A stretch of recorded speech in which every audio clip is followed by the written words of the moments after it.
C'est bon. Bien. Et comme il ne fait pas très beau et très chaud, je vous propose que ça dure pas trop longtemps et que surtout on commence à l'heure.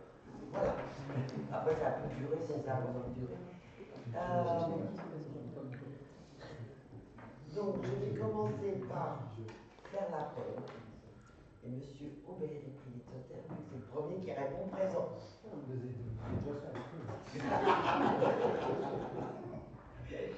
Bertrand Aubert. Présent.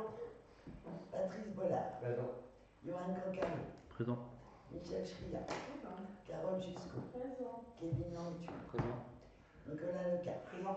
Moi-même. Isabelle Levert. Présent. Éric Merlin. Présent. Bruno Normand, Adenis Pouvoir à Johan Cancano. Delphine Pommier. Présente. Corinne Rabet. Présente. Fatna Rafik. Présent. Chantal Contremoulin. Présent. Il demande Christelle. Il y a pas de pouvoir.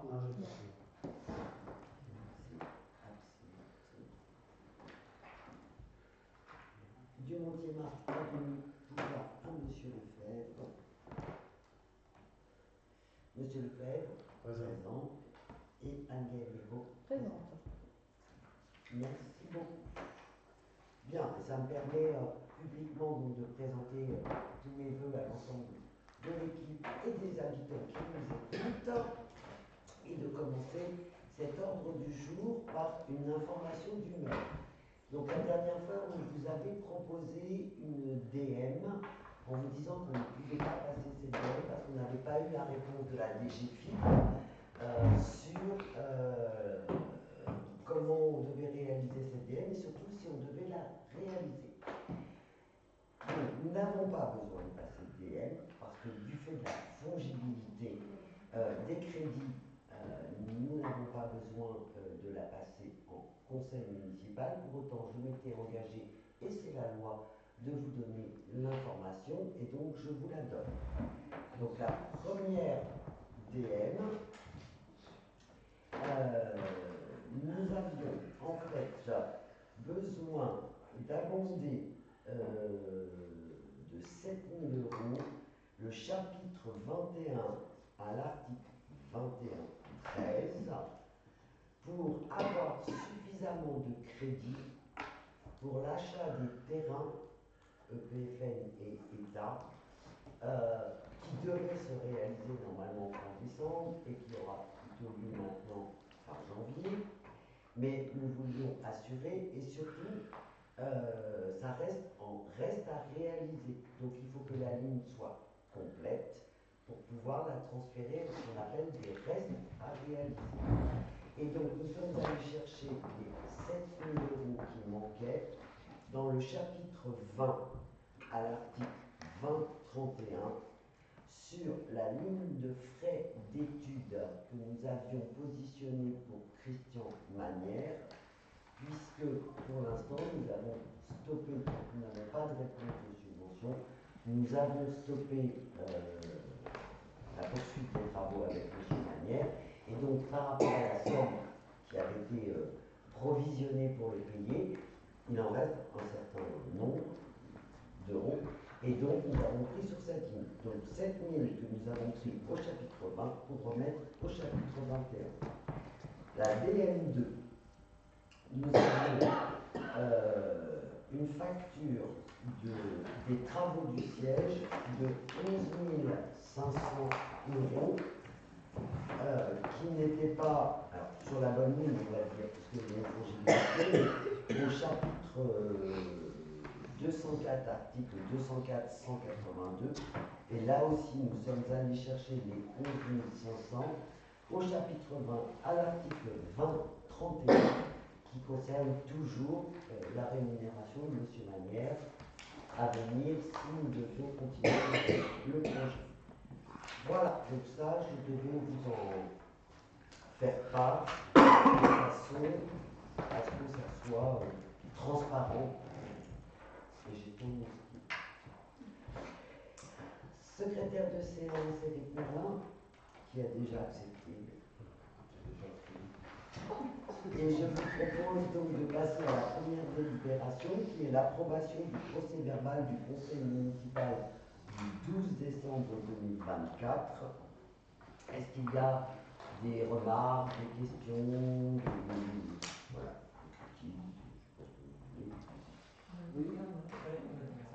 Oui, à la page 2, à la police municipale, il y a un E, et puis à Madame Méraud, il y a un X à la fin. Voilà. Si vous pouvez le remettre, il y a 2 lignes. D'accord. Mon nom est pas oui, bien orthographié. Exact. Voilà. Merci. Et j'en profite, puisque vous posez la question, vous posiez la question qui vous concerne sur la police municipale pourra-t-elle faire intervenir la fourrière? Oui. Et a priori, la réponse est oui. Ah, c'est bien. Voilà. Même si, alors, sur cette convention, nous avons toujours le problème que donc Pose devait délibérer le 17 décembre, n'a pas accepté la délibération pour problème de prix, etc. Et que donc nous sommes toujours en discussion avec la préfecture pour savoir s'il faut réécrire la convention ou si nous pouvons avancer tel quel. Voilà. Sur le pire, ils peuvent attraper le truc un autre moment. Même s'ils ne la signent pas là maintenant tout de suite, ils pourront la signer ultérieurement s'ils vont ensemble. Oui, tout à fait. Donc elle peut rester comme ça. Tout à fait. Mais c'est ce qui semble, mais la préfecture n'a pas encore répondu. Ça, ce qui... On attend.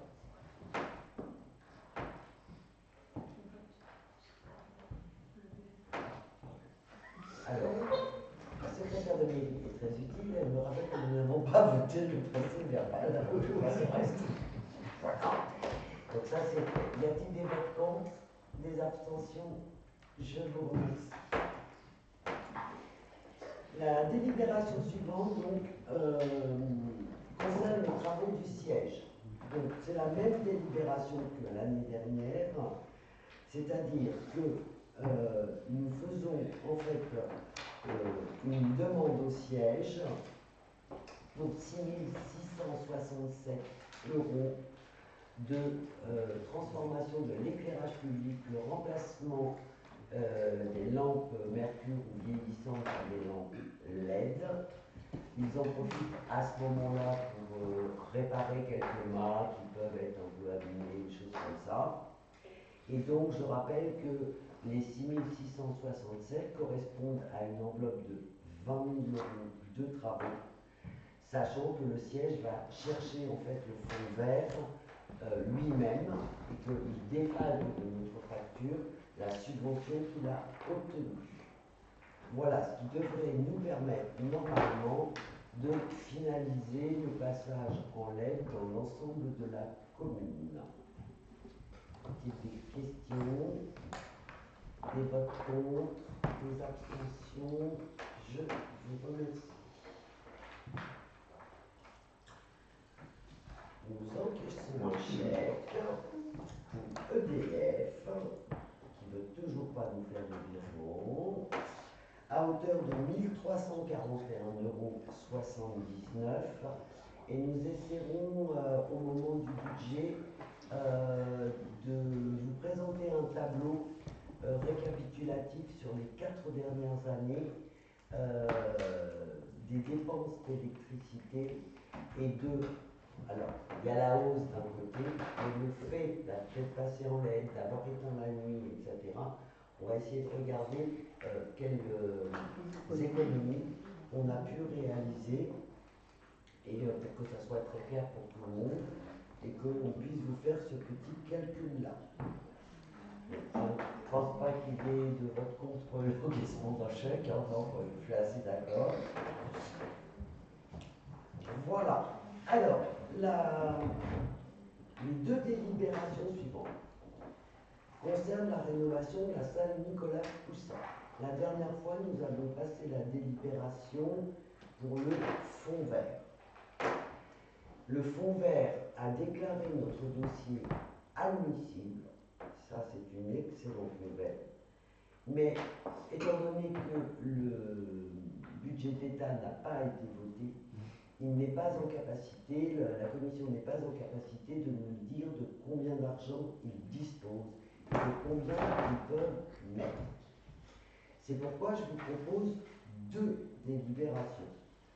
Une où on demande de la DETR sur l'ensemble du projet, et la suivante où on demandera de la DETR sur la partie mise en sécurité, électricité, etc., en sortant les travaux d'économie d'énergie.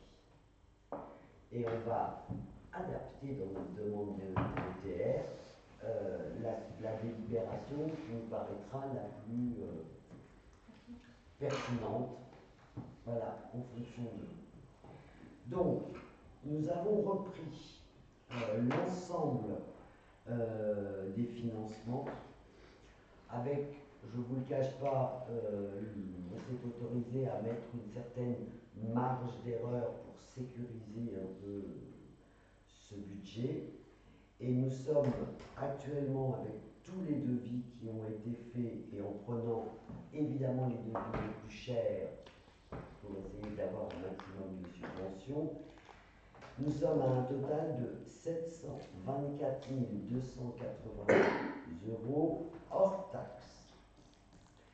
Nous faisons une demande donc de subvention à hauteur, donc ça c'est pour l'ensemble des travaux, aussi bien la rénovation énergétique, l'embellissement extérieur, la réfection des murs, etc., la toiture, il y a vraiment tout. Et nous faisons une demande à hauteur de 40% à la DETR sur ce total, ce qui représente 289 712,88 € hors taxe, avec 60% pour la commune, ce qui représenterait 434 569,33 €, sachant que sur la part communale, bien évidemment, nous irons chercher, et ça c'est quasiment systématique, le fonds de concours rénovation énergétique auquel on a le droit, qui est normalement de 100 000 €. Donc ce qui ramènerait la part de la commune à 334 000. Donc ça c'est la première délibération. Alors je ne vous cache pas que j'espère vraiment que le fonds vert va fonctionner,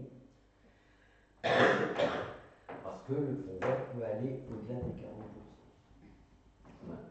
Mais il faut qu'on avance parce que la DETR est à rendre pour le 17 janvier et le fonds vert, on aura la réponse à peu près dans ces eaux-là. Donc il faut que les délibérations soient passées avant, et bien évidemment là aussi je vous tiendrai au courant de si on a obtenu du fonds vert, si la DETR, quel type de demande on a fait à la DETR, etc. Y a-t-il des questions? Est-ce que ça concerne que la salle Poussin ou ça concerne aussi les autres bâtiments? Ah non, là on n'est que sur la salle Nicolas Poussin. Oui, parce que c'est pas précisé. Ah pardon. C'est écrit rénovation de bâtiments municipaux. Ah oui, alors c'est pour sur ça. la délibération, on a bien écrit rénovation salle Nicolas Poussin. Oui, oui, tout à fait. Ça, c'est vraiment. Parce que de toute façon, la DETR, on est obligé de demander bâtiment par bâtiment. Oui, c'est pour ça que ça me semblait. Voilà. Et là encore, la prudence sera de mise, c'est-à-dire que si on n'obtient pas de subvention, évidemment, on a. Ça, c'est clair. Il faudra juste remplacer les radiateurs parce qu'il y en a un sur 3 qui s'est plus, donc là, ça devient vraiment compliqué. On pourra faire ce qui est urgent. Oui, c'est ça, on va faire vraiment l'urgence et à minima, j'ai envie de dire. Y a-t-il des votes contre? Des abstentions? Une. Je vous remercie. Et je vous représente donc une délibération où là nous avons sorti du total, donc vous vous rappelez, 724 282, nous sortons du total tout ce qui concerne la rénovation énergétique. Vraiment. Et nous gardons l'assainissement, les travaux de sécurité, les travaux de rénovation, maçonnerie, etc. Et là, nous sommes sur un total de 350 132,41 €, sur lequel nous demandons aussi 40% de DETR, c'est-à-dire 140 052 € hors taxe, ce qui fait que pour la commune, les 60% seraient de 210 079,45 €. Ce Ce qui nous permet, en fonction, comme je le disais, de la réponse, d'aller chercher de la DETR sur les travaux hors énergie ou énergie comprise. Voilà. Y a-t-il des votes contre? Des questions? Et si les deux sont acceptés, du coup, ça se passe comment? On peut refuser après d'en demander une des deux? Non, parce que, en fait, le fonds vert est géré par la préfecture. Ok. Donc, très sincèrement, je pense que sur la première délibération, globalement, la commission va renvoyer vers le fonds vert. Et donc, l'idée, c'est quand même de demander de la DETR, mais sur l'autre partie. Voilà. Et si on n'avait pas le fonds vert, je rappellerai à la préfecture qu'on avait fait une délibération pour l'ensemble à ce moment-là. Ça fait une belle somme. Ah ben oui, ça. C'est une belle somme pour remettre une salle au goût du jour. Ah, c'est pas que au bout du jour, monsieur Lefebvre, hein, parce qu'on a quand même, on a un vrai problème d'assainissement. Ah, ça, c'est ça. Il n'est pas relié correctement. On a un problème sur le pignon, pour moi, qui est de la sécurité. C'est-à-dire que le pignon est vraiment très très abîmé. La toiture, même si elle n'est pas à refaire entièrement, il y a vraiment des gros travaux sur la toiture parce que on va avoir des infiltrations très rapidement. On a déjà un petit peu. Je la connais bien, la salle comme ça. Donc voilà, donc il y a un moment, et puis la cuisine aussi. Et puis c'est à terme des économies d'énergie. Ah bah l'idée c'est ça. De meilleur fonctionnement, une meilleure isolation, et éventuellement un prix de location qui peut argumenter aussi. Si on fait vraiment tous ces travaux-là, oui, ça augmentera forcément un peu. Voilà. Et puis il faut prendre soin du bâti communal. Aussi. C'est-à-dire que plus on laisse. La difficulté, c'est que plus on laisse passer le temps et les choses ça s'aligne, C'est cher. Ça, je dis. donc, Ouais. je passe au vote. Y a-t-il des votes contre? Des abstentions? Je vous remercie. Voilà, c'est le tableau.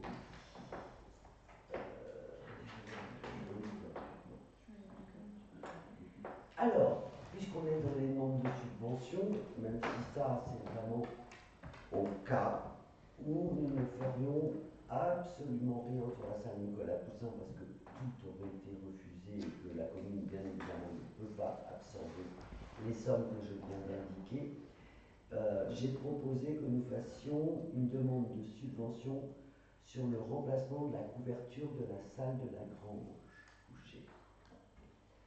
Parce que si nous ne faisons aucun travaux sur la salle Nicolas Poussin, ou très peu, enfin voilà, et que nous obtenions par exemple une aide au niveau de la DETR, nous pourrions déjà commencer à remettre en état au moins la couverture de la salle de la Grange. Voilà. Donc tout ça, ce sont des demandes de subvention, ce ne sont pas des travaux forcément prévus et déjà actés. Soyons clairs, on a fait faire des devis et après on va adapter en fonction du budget, des nouvelles aussi du budget de l'État et de ce qui est possible.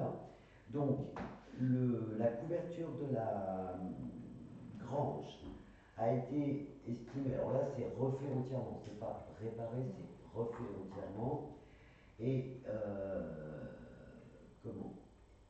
estimé à 55 753 hors taxes.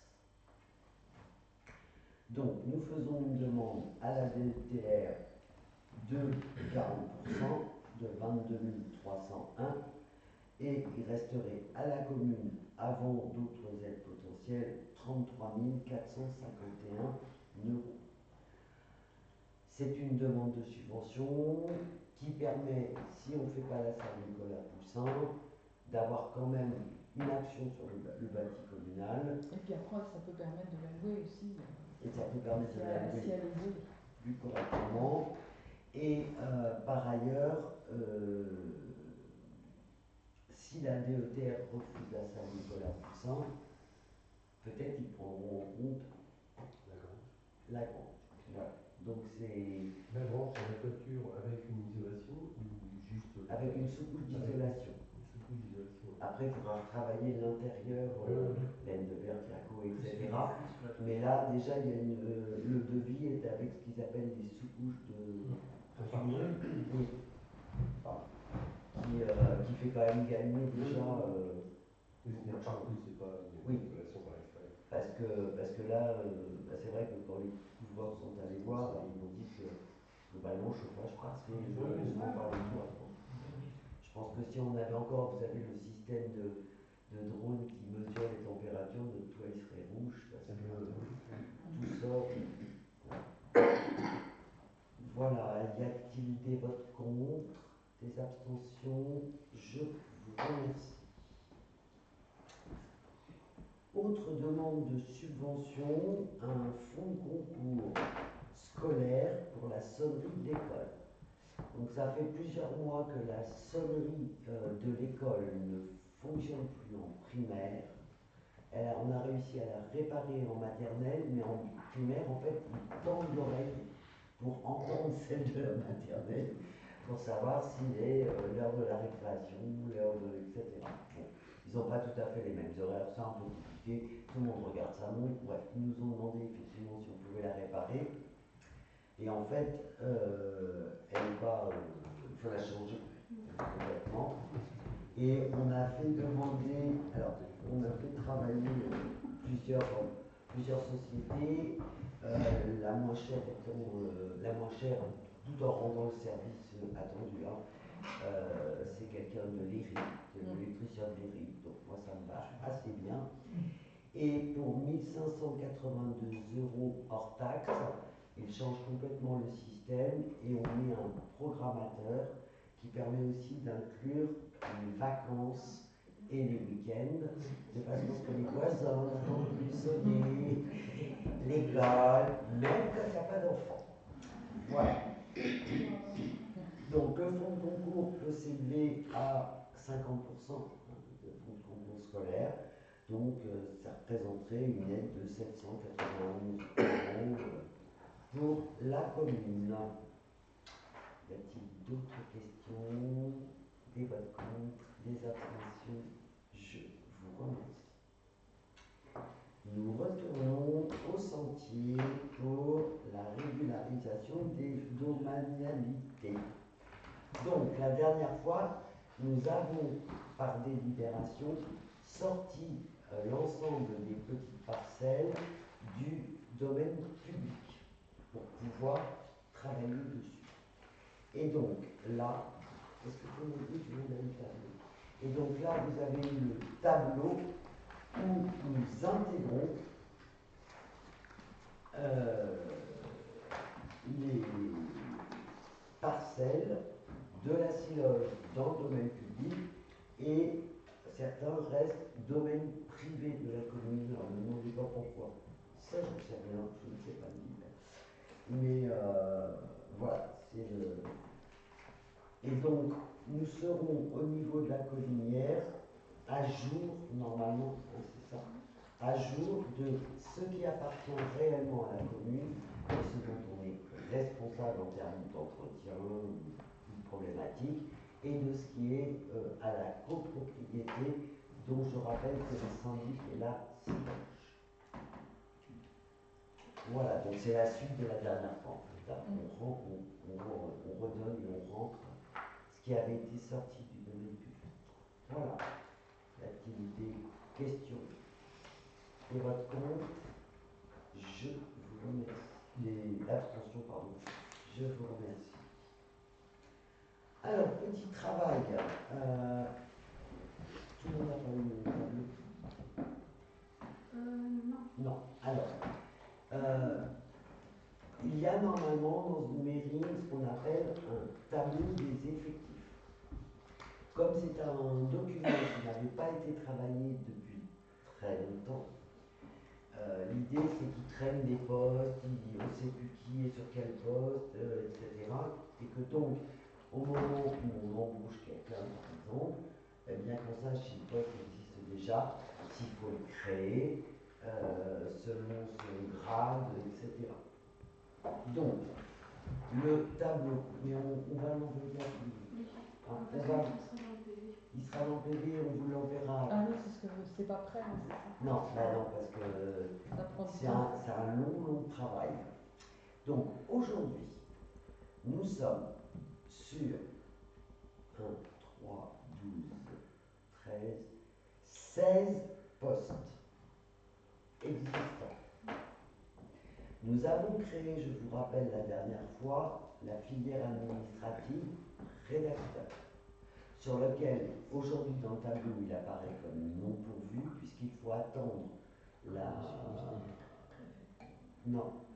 centre de gestion qui doit finaliser le dossier. Donc tant qu'il n'est pas finalisé, et a priori ça sera au mois de mai si j'ai bien compris, on ne peut pas dire qu'il est pourvu. Mais nous on l'a créé pour pouvoir intégrer Hélène dedans aussitôt qu'on aura le feu vert. Donc actuellement on a un adjoint administratif principal première classe qui est Hélène et qui est pourvu. En filière administrative, on a 2 adjoints administratifs à temps complet et c'est pourvu. En filière technique adjoint technique, pardon, nous avons 9 postes existants. 3 à temps complet, 6 à temps non complet. Il y en a 7 qui sont pourvus. Un qui n'est pas pourvu, mais qui est parce qu'il y a une disponibilité. Je vous rappelle qu'il y a un agent qui avait demandé une disponibilité il y a 2 ans, 3 ans maintenant, qu'elle a le droit à 5 ans de disponibilité avant de prendre une décision de réintégration ou de départ pour faire autre chose. Et donc sur ces 9, il y en a 7 pourvus, et dont un et un en disponibilité. Adjoint territorial du patrimoine, la bibliothécaire, il y a un poste, il est à temps non complet et il est pourvu. Et dans la filière sanitaire et ATSEM, il y a 3 postes, un à temps complet, 2 à temps non complet. Il y en a un de pourvu parce que c'est le grade d'ATSEM. Nous n'avons qu'une seule personne actuellement qui a le grade d'ATSEM. Les 2 autres ne sont pas pourvus puisque les 2 personnes qui sont ATSEM aujourd'hui, enfin qui font le rôle d'ATSEM, sont comptabilisées dans la filière technique puisqu'elles n'ont pas le concours. Voilà. Quand vous recevrez le tableau, si vous avez des questions, vous appelez Hélène, elle vous expliquera. Voilà.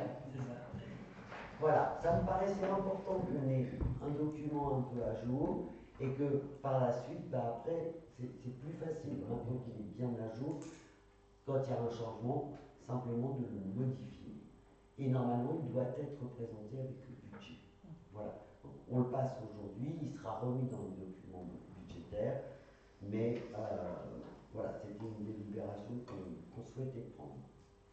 Y a-t-il des questions par rapport à ça? Des votes contre, des abstentions?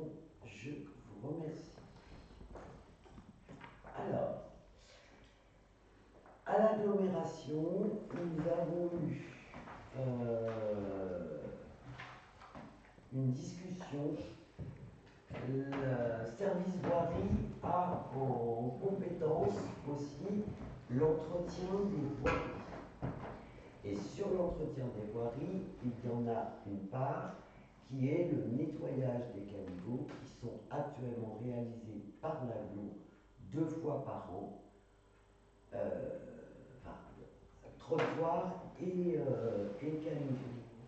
Je rappelle que les trottoirs par arrêté sont de la responsabilité des personnes qui habitent et qui doivent entretenir, enlever les mauvaises herbes, déneiger s'il neige, etc. L'arrêté a été pris, voilà, donc après les gens le font ou ne le font pas, mais il a été pris. Reste l'entretien des caniveaux. Donc un certain nombre de maires se sont tournés vers l'agglo en disant qu'ils trouvaient que c'était pas forcément très bien fait et surtout qu'ils voulaient savoir combien ça coûtait. Donc l'agglomération a fait un travail à partir du marché qu'ils ont passé de redonner à chaque commune le coût que cela valait pour l'entretien des caniveaux. Bien pour les RIC, ça représente 6 000 € par an.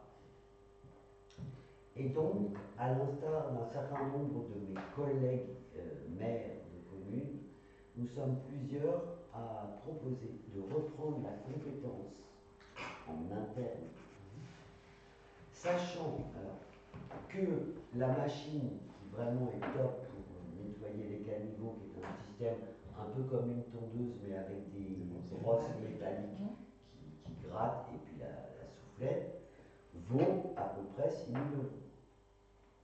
Sauf qu'entre deux, comme je vais au bout d'un certain nombre de mes collègues, j'ai croisé le maire de Cricbeuf qui m'a dit: non mais Jannick, achète pas la machine, j'en ai une qui dort dans mon garage parce que mes gars ne savent pas s'en servir. Donc, ce qu'il propose, Jérémy, c'est de dire: tes gars viennent chercher la machine, l'essayent, la testent, regardent ce que ça donne. Si ça leur convient, eh bien, on fait une convention de prêt plusieurs fois par an, gratuit, sachant que ce qu'il faut qu'on regarde simplement, c'est sur l'entretien courant. Est-ce qu'on fait une petite participation de la commune pour l'entretien courant de la machine?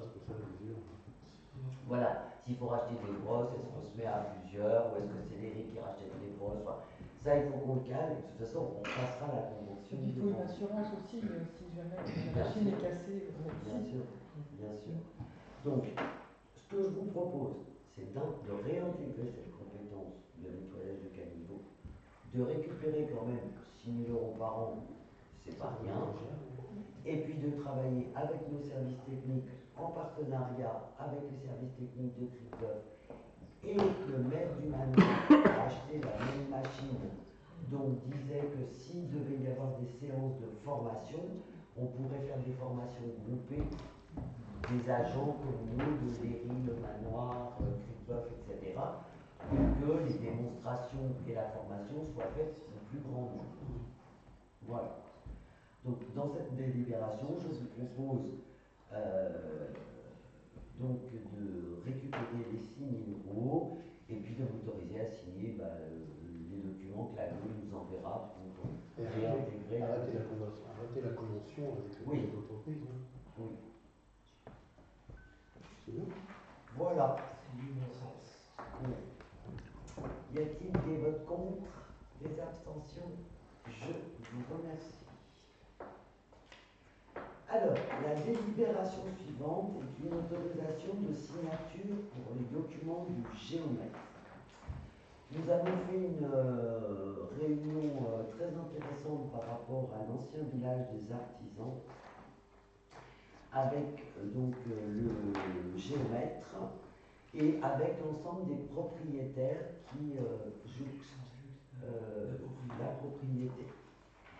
Nous avons regardé en fait à chaque fois avec chaque propriétaire ce qui était d'un mur nettoyant, de ce qui était, alors je prends l'exemple de la maison d'avant, à un moment le mur, il y a un mur qui là est nettoyant, ça c'est sûr, et puis il y a un décroché, il y a un autre mur. Voilà. L'autre mur est vraiment sur la partie cadastrale du propriétaire du voisin. Et donc, le géomètre a proposé que ce mur-là n'entre pas dans la mitoyenneté, mais soit bien pour le propriétaire qui conserve toute la jouissance. Ce qui a permis aussi de borner exactement, puisque vous avez vu que tous les espaces verts ont été enlevés, nettoyés, et ça a permis de borner exactement, notamment au niveau du chemin du sentier, pour savoir où était vraiment la limite de proximité. Et la même chose donc du côté de l'autre voisin, de l'autre côté quand on repart vers Val-de-Reuil, M. Kiek. Voilà, on a fait vraiment le tour de toutes les propriétés, etc. On a tous signé enfin les propriétaires ont signé un procès verbal, sauf que moi je ne suis pas propriétaire, je suis le maire, et que donc j'ai besoin de votre autorisation pour signer le procès verbal. Alors, pour ceux qui le souhaitent, j'ai demandé. Deux copies. Il y a deux copies. deux copies, voilà. J'ai deux copies du dossier. Si vous souhaitez en avoir une, par exemple, n'hésitez pas. Et puis si quelqu'un d'autre veut le consulter, soit vous le consultez en mairie, soit vous le demandez, il n'y a pas de souci. C'est un document officiel, hein, voilà, mais il faut le délibérer pour avoir le droit de le signer.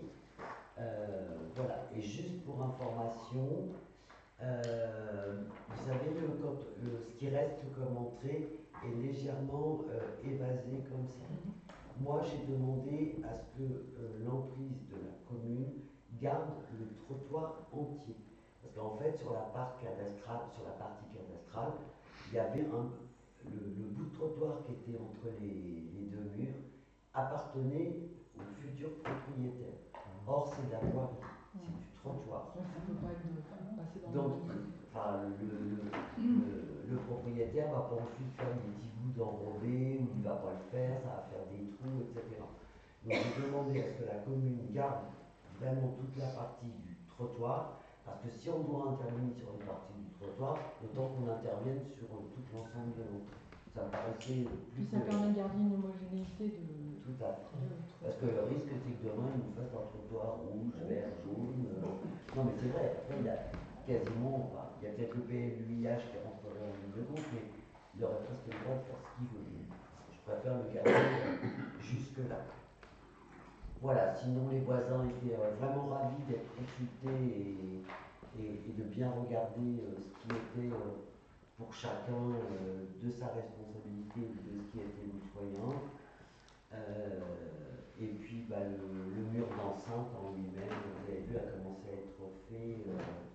Et voilà. c'est quelle société qui a refait? Le maçon, je ne sais pas qui est-ce qui a fait. Mais c'est plutôt bien fait. Et là, le seul souci qu'on a, c'est qu'on attend toujours que EDF enlève la grosse boîte électrique. Qui est ouverte à tout vent. En plus, qui est ouverte à tout vent. Qui doit être complètement démontée. Et le maçon pourrait finir, vous savez, le mur qui rentre un peu à l'intérieur, qui a été abîmé au moment du déblaiement du terrain. Voilà, y a-t-il des questions? Les frais de géomètre sont à la charge de l'acheteur. Oui, on se débrouille avec Hélène pour systématiquement les glisser dans. Ça, je ne suis pas des géomètres.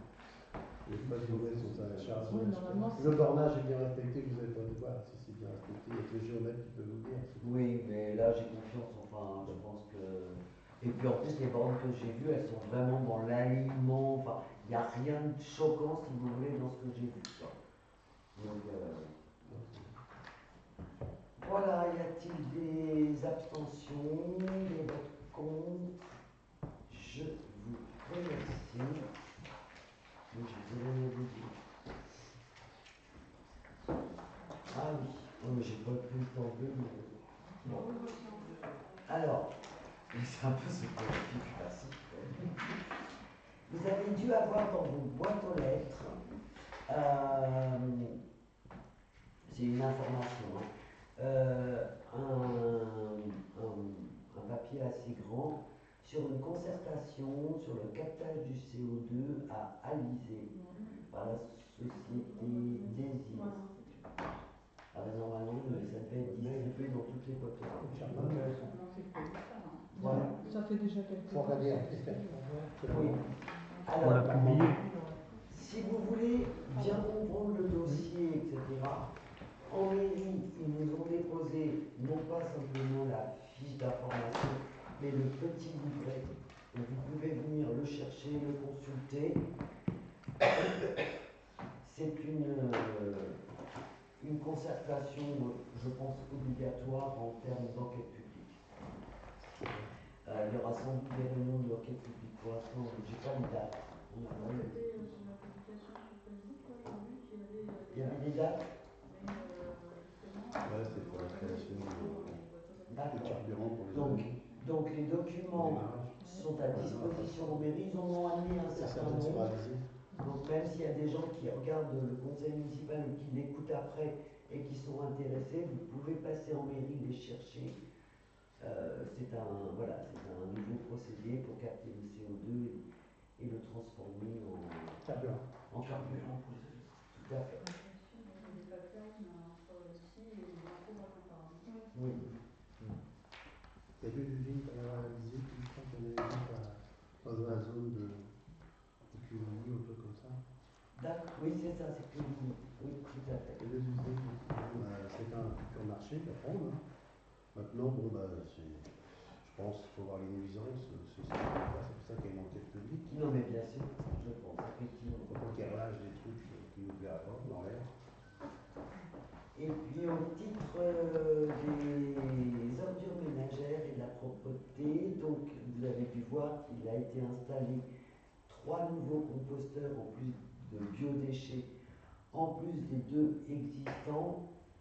Ils seront inaugurés, la Gosseneur tient à les inaugurer, ils seront inaugurés samedi 18, un à 10h30, l'autre à 11h, l'autre à 11h30, en fonction du quartier.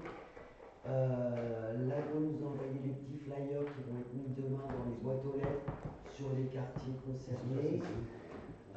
Les 2 qui ont servi d'expérimentation fonctionnent quand même vraiment très bien. Et Isabelle, moi et surtout mon mari d'ailleurs avons fait l'entretien de cela pendant les 6 premiers mois. Oui, bon, je salue parce que c'est pas moi qui l'ai fait, donc il vaut mieux que je le dise quand même. Et là maintenant que tout ça va être généralisé sur l'agglo, c'est l'entreprise d'insertion ODS qui a récupéré, donc ils passent une fois par semaine, ils vérifient les températures, ils vérifient l'état de la matière sèche, ils remettent de la matière sèche si nécessaire. Si des gens se sont trompés et ont mis des choses qui n'étaient pas bien, ils les enlèvent. Et c'est eux ensuite qui mettront dans les composteurs de maturation qui sont à côté, qui eux vont être bientôt livrés, Cursus va bientôt nous livrer sur les composteurs de maturation. Donc je rappelle que les composteurs de maturation sont fermés à clé parce qu'ils ne sont pas faits pour déposer des déchets. Ils sont faits pour maturer et donc pour pas qu'il y ait de mélange et de choses inappropriées dedans, ils sont fermés à clé par un cadenas. Ce sont de très belles pièces fabriquées et inventées par Cursus en bois traité. Et à l'intérieur, il y a des plaques métalliques avec des petits trous pour évidemment que les jus s'écoulent et que la température soit respectée. Mais par contre, il n'y a pas de nuisibles qui peuvent venir dedans. Et ça, c'est vraiment intéressant. Voilà, donc il va falloir qu'on apprenne, moi, oui, j'y suis passé, mais c'est facile pour moi, à trier nos biodéchets.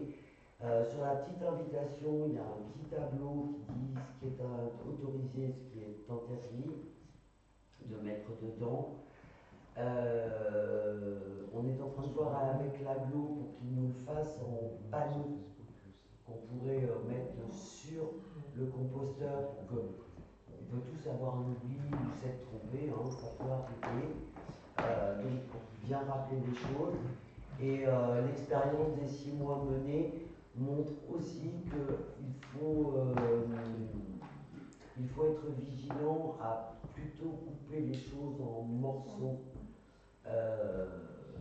Si vous mettez des peaux d'avocat, un coup de ciseau au milieu, parce qu'on a retrouvé par exemple des courgettes, des courges comme ça, et quand ça pourrit, ça ne va se passer un certain temps. C'est des déchets ménagers. Voilà, on peut mettre les boîtes à œufs, mais à condition de les déchirer en petits morceaux. Hein, voilà. Donc, c'est un peu d'astreinte, mais en même temps, ça permet vraiment de trier au plus près ces déchets. Je rappelle qu'il vaut mieux s'y habituer parce que de toute façon, le paiement au poids des déchets finira par arriver. J'ai vu dans d'autres communes, ils ont déjà Oui. des poubelles avec un bus électronique qui pèse ce que les gens jettent. Oui. C'est désavantagé pour être nombreuses parce que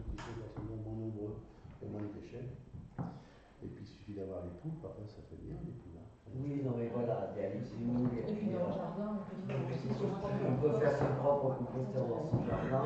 Et puis alors, pour l'instant, très clairement, ce qui arrête l'aglo, c'est que ces poubelles, tu sais, elles coûtent extrêmement cher. Et, Ça oblige à changer les camions également. et ça oblige à changer les camions de ramassage. Donc je pense qu'ils ne sont pas prêts à faire cet investissement-là. Le risque, c'est de la côté de la nôtre, parce qu'ailleurs, ils vont Alors, déjà. Ça fait partie des. Et les poubelles dans la poubelle du voisin. Oui, alors donc les poubelles, tu sais, elles sont. Globalement, il y a un système de fermeture qui normalement fait qu'il y a toi qui peux les ouvrir. Mais, C'est surtout les décharges sauvages. mais les décharges sauvages sont. Déjà, quand on voit le nombre de déchets qu'on trouve sur le bord des routes. sur le bord des routes. Ah ben, tout ce qui est de la nourriture à emmener, là, je ne sais pas le nom, mais ils mangent, ils jettent tout par la fenêtre. Bah oui. Ça, c'est les gens qui ont payé un peu dessus. Bah oui. Donc là, avec cette poubelle, de voir qu'on. Alors, il faudrait juste leur rappeler que ça coûte 135 € s'ils se font toper. Oui, mais il n'y a pas de nom dessus, ça devrait. Non, mais s'ils se font toper tout de suite, quoi. Par, Oui. vous savez, vous balancez par la fenêtre, puis vous êtes suivi par une voiture de flic, et ben là, vous êtes venu comme la romaine, hein, c'est 135 €. Moi, je l'ai jamais fait. Donc, Mais il faudrait qu'il y ait une voiture de flic qui suive tout le monde, donc là, ça sera un peu compliqué. Voilà, il n'y avait pas d'autres points, je crois. Non. Donc, bienvenue à ceux qui veulent venir à l'inauguration samedi, il n'y a aucun souci. Et puis, dernier point, nous essaierons malgré tout de voter le budget pas trop tard, même si on a beaucoup d'incertitudes du fait du vote du budget de l'État, parce que si on avait des bonnes nouvelles malgré tout sur le fonds vert, etc., on ne pourrait pas trop tarder sur les travaux à démarrer. Oui, parce qu'après, ça, on a perdu du temps. C'est ça. Donc, voilà, je pense qu'on votera, quitte à ce que dans l'année on le révise si on a des bonnes nouvelles du côté de l'État, mais je préférerais qu'on le vote assez tôt. Genre fin février, début mars. Laissez passer les vacances de février, parce que chacun veut avoir des démarches prévues, et puis se mettre ça oui, dans la première quinzaine de mars, vraiment, on essaiera de trouver une date assez rapidement, en des contraintes des uns et des autres, la prochaine réunion, voilà, merci beaucoup de votre présence. Merci. Merci.